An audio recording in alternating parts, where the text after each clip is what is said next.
ನಮಸ್ಕಾರ ವೀಕ್ಷಕರೇ, ಕೆಎಂ ಕನ್ನಡ ನ್ಯೂಸ್ಗೆ ಸ್ವಾಗತ. ಇಂದು ಗುಳೇದಗುಡ್ಡದ ಲಾಲ ಬಹದ್ದೂರ್ ಶಾಸ್ತ್ರಿ ಪತ್ತಿನ ಸೌಹಾರ್ದ ಸಹಕಾರಿ ಸಂಘ ತಮ್ಮ ಶಾಖೆಯ 10ನೇ ವರ್ಷದ ಪಾದಾರ್ಪಣೆ ಮಾಡುವ ಮೂಲಕ ಸೇವೆಗಾಗಿ ಕುಡಿಯುವ ನೀರಿನ ಅರವಟ್ಟಿಗೆ ಹಾಗೂ ಬೇಸಿಗೆ ಸಮಯದಲ್ಲಿ ಪ್ರಾಣಿ ಪಕ್ಷಿಗಳಿಗೆ ನೀರಿನ ವ್ಯವಸ್ಥೆ ಮಾಡಲಾಯಿತು. ಶ್ರೀ ಕಾಡಸಿದ್ದೇಶ್ವರ ಮಹಾಸ್ವಾಮಿಗಳು ಅವರ ಅಮೃತ ಹಸ್ತದಿಂದ ಉದ್ಘಾಟನೆ ಮಾಡಲಾಯಿತು. ಶ್ರೀಗಳ ನುಡಿ ಮುತ್ತಿನಿಂದ ಜೀವ ಸಕಲಕ್ಕೆ ಜಲವೇ ಬಲ ಎಂದು ಈ ಸಮಯದಲ್ಲಿ ಮಾತನಾಡಿದರು. ಲಾಲ್ ಬಹದ್ದೂರ್ ಶಾಸ್ತ್ರಿ ಪತ್ತಿನ ಸೌಹಾರ್ದ ಸಹಕಾರಿ ಸಂಘದ ಅಧ್ಯಕ್ಷರಾದ ಶ್ರೀ ಬಾಲಮುಕುಂದ ಎಂ ತಾಪಡೆಯ ಶ್ರೀಗಳಿಗೆ ಸನ್ಮಾನ ಮಾಡಲಾಯಿತು. ಈ ಸಮಯದಲ್ಲಿ ಬ್ಯಾಂಕಿನ ಉಪಾಧ್ಯಕ್ಷರಾದ ಪ್ರಶಾಂತ ಜವಳಿ, ರಂಜಾನಶಾ ಮಾಕಂದಾರ, ರಾಚಪ್ಪ ಸಾರಂಗಿ, ಸುನಂದ ಎಂ ಸತ್ತಿಗೇರಿ ಹಾಗೂ ಬ್ಯಾಂಕಿನ ಸಿಬ್ಬಂದಿ ವರ್ಗದವರು ಉಪಸ್ಥಿತರಿದ್ದರು. ವರದಿ ಗುಳೇದಗುಡ್ಡ.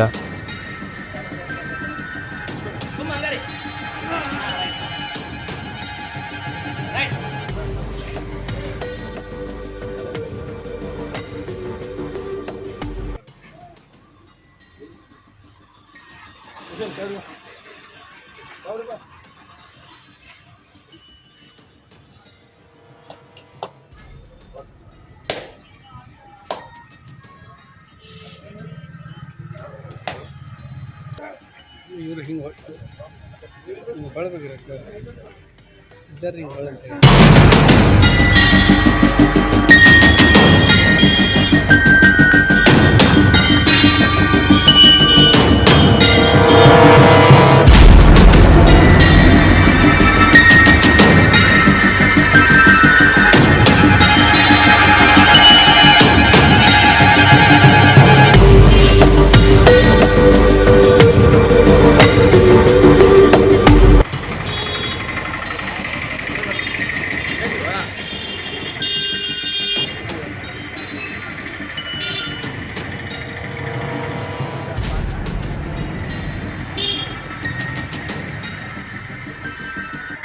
ಪರಂಪರೆಗೆ ಅಣಿಮಡಿದು ಈ ಒಂದು ಕಾರ್ಯಕ್ರಮದಲ್ಲಿ ಮುಖ್ಯ ಸಾನ್ನಿಧ್ಯವನ್ನು ವಹಿಸಿರುವಂತಹ ಪೂಜ್ಯರ ಶರಣಗಳಲ್ಲಿ ಶರಣರು ಹಾಗೂ ಈ ಒಂದು ಪತ್ತಿನ ಸೌಹಾರ್ದ ಸಂಘದ ಸಿಬ್ಬಂದಿ ವರ್ಗದವರೇ ಹಾಗೂ ಸಕಲ ಸದಸ್ಯರೇ ತಮಗೆಲ್ಲರಿಗೆ ಶರಣಾರ್ಥಿಗಳು. ಒಂದು ಸಂಸ್ಕೃತ ಸುಭಾಷಿತವಾದ ಪೃಥಿವ್ಯಾಂ ತ್ರೀಣಿ ರತ್ನಾನಿ ಜಲಮನ್ನಂ ಸುಭಾಷಿತಂ ಮೋಡೇಹಿ ಪಾಷಾಣ ಖಂಡೇಶ ರತ್ನ ಸಂಜ್ಞಾ ವಿಧೀಯತೆ.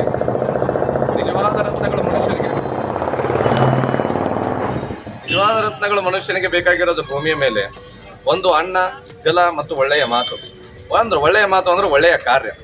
ಈ ಒಂದು ಪತ್ತಿನ ಸೌಹಾರ್ದ ಸಹಕಾರಿ ಸಂಘದಿಂದ ಮೂರೂ ಕೂಡ ನೆರವೇರ್ತಾ ಇದ್ದಾವ. ಯಾಕಂತಂದ್ರ ಒಂದು ಕೇವಲ ಮನುಷ್ಯರಿಗಾಗ್ಲಿ ಈಗಾಗಲೇ ಬಿಸಿಲು ಬಹಳ ಇದ್ರೂ ಕೂಡ ದಾರಿ ಹೋಕರಿಗಾಗ್ಲಿ ನಡೆದಾಡುವವರಿಗೆ ಅನುಕೂಲ ಆಗಲಿ ಅಂತೇನೆ ಜಲಸೇವೆಯ ಅವಶ್ಯಕತೆ ಏನು ಮಾಡಿದ್ದೀರಿ, ಅದು ಶ್ಲಾಘನೀಯ. ತಮ್ಮಂತೆ ಎಲ್ಲರೂ ಆಲೋಚನೆಯನ್ನ ಮಾಡಿ ದಾರಿ ಹೋಕರಿಗೆ ಇದರ ವ್ಯವಸ್ಥೆಯನ್ನು ಮಾಡಿದ್ರು ಅಂತಂದ್ರೆ ಎಷ್ಟೋ ಮಂದಿಯ ಜನರ ಹಸಿವು ಆಗ್ಲಿ, ನೀರಡಿಕೆ ಆಗ್ಲಿ ತಂಪಿನಿಂದ ತುಂಬ ಹೋಗುತ್ತೆ. ಎರಡನೇದಾಗಿ ಕೇವಲ ಮನುಷ್ಯರಿಗಷ್ಟೇ ಪ್ರಕೃತಿ ಅಲ್ಲ, ನಾವೆಲ್ಲ ಮನುಷ್ಯರ ಬುದ್ಧಿಜೀವಿಗಳು ಬೆಳೀತಾ ಎಲ್ಲಾ ಕಡೆ ಏನ್ ಮಾಡ್ಕೊಳ್ತಾ ಇದೀವಿ, ಎಲ್ಲವನ್ನು ಕಬ್ಜಾ ಮಾಡ್ಕೊತ ಹೋಗ್ಬಿಟ್ಟಿವಿ ನಾವು. ಆದ್ರೆ ಸಕಲ ಜೀವಿಗಳಿಗೂ ಕೂಡ ಭೂಮಿ ಒಂದು ಮಾತೃ ತಾಣ ಇದ್ದ ಹಾಗೆ ಆ ಒಂದು ಇಲ್ಲಿರುವ ಪ್ರಾಣಿ ಪಕ್ಷಿಗಳಿಗೂ ಕೂಡ ಅನುಕೂಲ ಆಗಲಿ ಅಂತ ತಿಳ್ಕೊಂಡು ಏನು ಬ್ಯಾಂಕಿನ ಸದಸ್ಯರಿ ಒಂದು ಪಕ್ಷಿಗಳಿಗೆ ನೀರಿನ ವ್ಯವಸ್ಥೆಯನ್ನು ಮಾಡಿದ್ದೀವಿ, ಅದು ಮುಖ್ಯವಾಗಿ ಮೆಚ್ಚುವಂಥದ್ದು. ಇದೇ ರೀತಿ ಸಾಮಾಜಿಕವಾಗಿರುವಂತಹ ಸೇವೆ ಸದಾಕಾಲ ಸಾಗಲಿ. ಕಾಡಸಿದ್ದೇಶನ ಅಂತಃಕರಣದ ಕೃಪೆ ತಮ್ಮ ಮೇಲೆ ಸದಾಕಾಲ ಇರಲಿ ಎಂದು ಹರಿಸಿ ನನ್ನ ಒಂದೆರಡು ನೋಡಿ. 10ನೇ ವರ್ಷದ ಪಾದಾರ್ಪಣೆ ಸಂದರ್ಭದಲ್ಲಿ ನಮ್ಮ ಸಹಕಾರಿ ವತಿಯಿಂದ ಒಂದು ತಂಪು ಪಾನೀಯ ಅರವಟ್ಟಿಗೆ ಕಾರ್ಯಕ್ರಮ ಇಟ್ಟುಕೊಂಡಿದ್ವಿ. ಆ ಅರವಟ್ಟಿಗೆ ಆಗಮಿಸಿದಂಥ ಶ್ರೀಗಳಿಗೆ ನಮ್ಮ ಸಹಕಾರಿ ವತಿಯಿಂದ ಸನ್ಮಾನ ಕಾರ್ಯಕ್ರಮ ಅಧ್ಯಕ್ಷರು ಹಾಗೂ ನಮ್ಮ ಸದಸ್ಯರು ನಡೆಸಿದ್ದಾರೆ.